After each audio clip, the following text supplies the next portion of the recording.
ಬನ್ನಿ ಸ್ನೇಹಿತರೆ, ನಮ್ಮ ನಮಸ್ತೆ ಹಿಂದೂಸ್ತಾನ್ ಹಿಂದಿನ ಎಪಿಸೋಡ್ಗೆ ಎಲ್ಲರಿಗೂ ಸ್ವಾಗತ ಸುಸ್ವಾಗತ. ನೋಡಿ, ಆಯುರ್ವೇದದ ಬಗ್ಗೆನೂ ಮಾತಾಡಬೇಕು. ಭಾಳ ದಿವಸಗಳಾಯಿತು.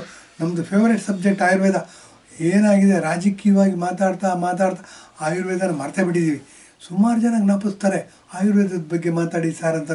ಹಾಗಾಗಿ ಇವತ್ತು ಆಯುರ್ವೇದದ ಬಗ್ಗೆ ಮಾತಾಡೋದಕ್ಕೂ ತಯಾರು ಮಾಡ್ಕೊಂಬಂದಿದ್ದೀವಿ. ಹಾಗಾಗಿ ತಯಾರು ಮಾಡ್ಕೊಂಬಂದಾಗ ಬೇಸಿಕ್ಕಾಗಿ ಹೋಗಬೇಕು ಅನ್ನಿಸ್ತು. ಬೇಸಿಕ್ಕಾಗಿ ಹೋಗಬೇಕು ಅಂತಂದರೆ ನಮ್ಮ ಏನು ಮಾಡ್ತೀವಿ, ಏನಾದ್ರು ಕಾಯಿಲೆ ಬಂತು ಅಂತಂದರೆ ಡಾಕ್ಟ್ರ್ ಹತ್ರ ಹೋಗ್ತೀವಿ. ಡಾಕ್ಟ್ರ್ ಹತ್ರ ಹೋದರೆ ಅವ್ನು ಮಾತ್ರೆ ಕೊಡ್ತಾರೆ, ಬರ್ಕೊಡ್ತಾರೆ. ವಾಪಸ್ ಮನೆಗೆ ಮುಟ್ಟೋದ್ರಲ್ಲಿ ತಲೆನೋವು ಇರೋದಿಲ್ಲ.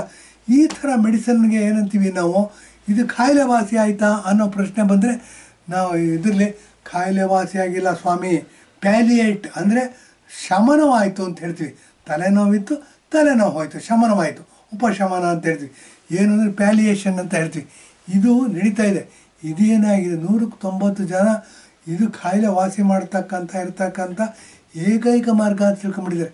ಆದರೆ ಇದು ತಪ್ಪು. ಹೇಗೆ ತಪ್ಪು ಅಂತ ಹೇಳ್ತೀನಿ ಬನ್ನಿ. ನೋಡಿ, ಬೇಸಿಕ್ಕಾಗಿ ಹೋಗಬೇಕು ಅಂತಂದರೆ ನಮ್ಮ ದೇಹ ಇರಲಿ. ಪೂರ್ಣಮದ ಪೂರ್ಣಮಿದಂ ಪೂರ್ಣಾತ್ ಪೂರ್ಣಮದಚ್ಯತೆ ಪೂರ್ಣಸ್ಯ ಪೂರ್ಣಮಾದಾಯ ಪೂರ್ಣಮೇವಾವಶಿಷ್ಯತೆ. ಈಶಾವಾಸ್ಯ ಉಪನಿಷತ್ತಲ್ಲಿ ಮೂಲ ಮಂತ್ರ ಇದು. ಏನು ಅಂದರೆ ಪೂರ್ಣಮದ ಅದ ಅಂತಂದರೆ ಗ್ಲೋಬು, ಯೂನಿವರ್ಸಲ್ ಪೂರ್ಣಮದ ಪೂರ್ಣಮಿದಂ. ಅದು ಹೇಗೆ ಕಂಪ್ಲೀಟು, ನಮ್ಮ ಶರೀರವು ಕಂಪ್ಲೀಟು ಅಂತ ಅನ್ಬೇಕಾದ್ರೆ ಇದನ್ನು ಸೈಂಟಿಫಿಕ್ಕಾಗಿ ಅನಲೈಸ್ ಆಗಬೇಕು. ಸೈಂಟಿಫಿಕ್ಕಾಗಿ ಅನಲೈಸ್ ಆಗಬೇಕು ಅಂತಂದರೆ ನೋಡಿ, ನಾವು ಪಾಶ್ಚಿಮಾತ್ಯರ ದೃಷ್ಟಿಕೋನವನ್ನು ಬಿಟ್ಟು ನಮ್ಮದೇ ಆದಂಥ ದೃಷ್ಟಿಕೋನವನ್ನು ಪುನರ್ಸ್ಥಾಪಿಸಿ ಅವಲೋಕನ ಮಾಡಿ ಮುಂದೆ ತರಬೇಕಾಗಿದೆ. ವಿಶ್ವಗುರು ಹೊರಟಿದ್ದೀವಿ ಅಂತಂದರೆ ನಮಗೆ ಕಾಯಿಲೆ ಬಂದರೆ ನಾವು ಕಾಯಿಲೆಯಿಂದ ಮುಕ್ತರಾಗಬೇಕು, ಮೋಕ್ಷ ಅಂತ ಹೇಳ್ತೀವಿ. ಹಾಗೆ ಎಲ್ಲ ಕಾಯಿಲೆಗಳಿಂದ ಶರೀರ ಮೋಕ್ಷ ಆಗಬೇಕು. ಪೂರ್ಣಮದ ಪೂರ್ಣಮಿದಂ ಪೂರ್ಣಾತ್ ಪೂರ್ಣಮದಚ್ಯತೆ ಪೂರ್ಣಸ್ಯ ಪೂರ್ಣಮಾದಾಯ ಪೂರ್ಣಮೇವಾವಶಿಷ್ಯತೆ ಅನ್ನೋ ಅರ್ಥಕ್ಕೆ ನಿಜವಾದ ಅರ್ಥ ಬರುತ್ತೆ. ಹಾಗೆ ಅರ್ಥ ಬರಬೇಕು ಅಂತಂದರೆ ನಮ್ಮ ದೇಹವನ್ನು ಅರ್ಥ ಮಾಡ್ಕೋಬೇಕು, ನಮ್ಮ ವಿಶ್ವವನ್ನು ಅರ್ಥ ಮಾಡ್ಕೋಬೇಕು. ನಮ್ಮ ದೇಹ ಹೇಗೆ ರಚನೆ ಆಗಿದೆ ಅನ್ನೋದ್ರ ಬಗ್ಗೆ ಅರ್ಥ ಮಾಡ್ಕೋಬೇಕು. ಹೇಗೆ ರಚನೆ ಆಗಿದೆ ಅನ್ನೋದನ್ನು ಅರ್ಥ ಮಾಡ್ಕೋಬೇಕು ಅಂತಂದರೆ 5 ಮೂಲಭೂತ ತತ್ವಗಳಿಂದ ನಮ್ಮ ದೇಶ ರಚನೆ ಆಗಿದೆ. ಮೊದಲನೇದು ಪೃಥ್ವಿನ ನೋಡಿ, ರಿಂಗ್ ಫಿಂಗರ್ ಅಂತೀವಿ, ಉಂಗುರ ಹಾಕ್ಕೋತೀವಿ, ಇದರಿಂದ ಗುರುತಿಸ್ಕೋತೀವಿ. ನೋಡಿ, ಇದು ರಿಂಗ್ ಫಿಂಗರ್. ಅದಾದ ನಂತರ ನೀರಿನಿಂದ ಆಗಿದೆ. ಅದಾದ ನಂತರ ವಾಯು, ಅದಾದ ನಂತರ ಅಗ್ನಿ, ಅದಾದ ನಂತರ ಆಕಾಶ. ಅದು ಸುಲಭವಾಗಿ ಹೇಳಬೇಕು ಅಂತಂದರೆ ಅಗ್ನಿ ಗುಣ ಇರೋದು ಎಕ್ಸ್ಪ್ಯಾಂಡ್ ಆಗ್ತಕ್ಕಂಥ ಗುಣ. ಎಕ್ಸ್ಪ್ಯಾಂಡ್ ಆಗಿ ಎಷ್ಟು ಮಟ್ಟಿಗೆ ಆಗುತ್ತೆ ಅಂತಂದರೆ, ಸೂರ್ಯ ನೋಡಿ ಸಾವಿರಾರು ಕೋಟಿ ಮೈಲಿ ದೂರದಲ್ಲಿದ್ದಾನೆ. 1,500 ಕೋಟಿನ 1,86,000 ಮೈಲಿ ದೂರದಲ್ಲಿದ್ದಾನೆ. ಅಲ್ಲಿಂದ ಹೀಟ್ ಜನ್ರೇಟ್ ಆಗಿದ್ದು ಭೂಮಿಗೆ ತಲುಪತ್ತೆ.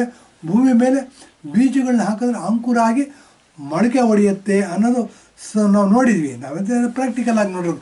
ಹಾಗಾಗಿ ನೋಡಿ, ಏನಾದರೂ ಹುಟ್ಟಬೇಕು ಅಂದರೆ ಸಾವು ಆಗಬೇಕು. ಹುಟ್ಟಿದ ಎಲ್ಲ ಇವುಗಳು ಸಹ ಅವಕ್ಕೆ ಸಾವಾಗಬೇಕು ಅಂತಂದರೆ, ಹುಟ್ಟಬೇಕು ಅಂತಂದರೆ ಮೂಲಭೂತವಾಗಿ ಬೇಕಿರ್ತಕ್ಕಂಥದ್ದು ಅಗ್ನಿಯನ್ನು ಹೆಬ್ಬೆಟ್ಟಿನಿಂದ ಗುರುತಿಸ್ತೀವಿ. ಈ ಅಗ್ನಿ ಇದೆ ಅಂತಂದರೆ ಮನುಷ್ಯ ಆರೋಗ್ಯವಾಗಿ ಕಾಪಾಡ್ಕೋಬೇಕು ಅಂತಂದರೆ, ಆರೋಗ್ಯವಾಗಿರಬೇಕು ಅಂತಂದರೆ ನಮ್ಮ ದೇಹದಲ್ಲಿ ಅಗ್ನಿ ಉತ್ಪತ್ತಿ ಆಗಬೇಕು. ಅಗ್ನಿ ಸಾಕಷ್ಟು ಪ್ರಮಾಣದಲ್ಲಿ ಉತ್ಪತ್ತಿ ಆಗಬೇಕು ಅಂತಂದರೆ ಇಲ್ಲಿ ಸೈನ್ಸ್ ಬರುತ್ತೆ. ನೋಡಿ, ಪ್ರಾಣಾಯಾಮ, ಅಷ್ಟಾಂಗ ಯೋಗ ಅಂತ ಹೇಳ್ತೀವಿ. ಅಷ್ಟಾಂಗ ಯೋಗ ಅಂತ ಹೇಳಬೇಕಾದ್ರೆ ಯಮ, ನಿಯಮ, ಆಸನ, ಪ್ರಾಣಾಯಾಮ, ಧ್ಯಾನ, ಧಾರಣ, ಸಮಾಧಿ ಅಂತಂದ್ಬಿಟ್ಟು 8 ಇವುಗಳು ಯಮ ನಿಯಮದಲ್ಲಿ ನಾವು ಫೇಲ್ ಆಗ್ಬಿಟ್ಟಿದ್ವಿ. ಯಮ ಅಂದರೆ ಏನು?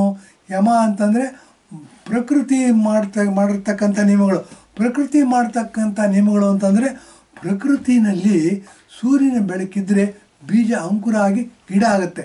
ಹಾಗೆ ನಾವು ಸಹ ಮನುಷ್ಯನಲ್ಲಿ ಏನಾದರೂ ಪುನರ್ರಚನೆ ಕಾರ್ಯ ನಡಿಬೇಕು ಅಂತಂದರೆ ಸೂರ್ಯ ಬೇಕೇ ಬೇಕು. ಸೂರ್ಯ ಬೇಕು ಅಂತ ಹೇಳೋದು ಅರ್ಥ ಏನು ಅಂತಂದರೆ, ಸೂರ್ಯನಲ್ಲಿರ್ತಕ್ಕಂಥ ಅಗ್ನಿ ಡಿಸ್ಟ್ರಿಬ್ಯೂಟ್ ಆಗಿ ನಮ್ಮಲ್ಲಿ ಸೇರ್ಕೊಳ್ಳುತ್ತೆ, ಜೀವಸತ್ವಗಳು ಸೇರ್ಕೊಳ್ಳುತ್ತೆ, ಜೀವಶಕ್ತಿಯಲ್ಲಿ ಸೇರ್ಕೊಳ್ಳುತ್ತೆ. ಆವಾಗಲೇ ಬೀಜ ಅಂಕುರವಾಗುತ್ತೆ ಅಥವಾ ಗರ್ಭಧಾರಣೆ ಆಗುತ್ತೆ ಅನ್ನೋದು ಸೈಂಟಿಫಿಕ್ಕಾಗಿ ಪ್ರೂವಾಗಿರ್ತಕ್ಕಂಥ ಅಂಶ. ಹೀಗಿರಬೇಕಾದ್ರೆ ಅಗ್ನಿ ಮೊದಲನೇ ತತ್ವ.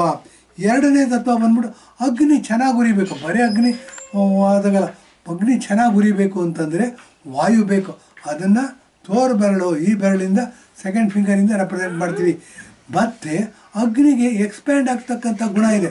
ಬೆಂಕಿ ಕಡ್ಡಿ ಹಚ್ಚಿದರೆ ಇಡೀ ಪ್ರಪಂಚನ ಸುಡ್ಬೋದು. ಆ ಸುಡ್ತಕ್ಕಂಥ ಇದಿರೋದು ಎಕ್ಸ್ಪ್ಯಾಂಡ್ ಆಗ್ತಾ ಹೋಗುತ್ತೆ. ಅಗ್ನಿ ಕಾಳ್ಗಿಚ್ಚಾಗಿ ಹಬ್ಬತ್ತೆ, ಕ್ಯಾಲಿಫೋರ್ನಿಯಾದಲ್ಲಿ ಹಬ್ಬತ್ತಂತೆ. ಎಪಿಸೋಡ್ ಮುಗಿಸ್ತಾ ಇದ್ದೀನಿ. ಧನ್ಯವಾದ, ನಮಸ್ಕಾರ.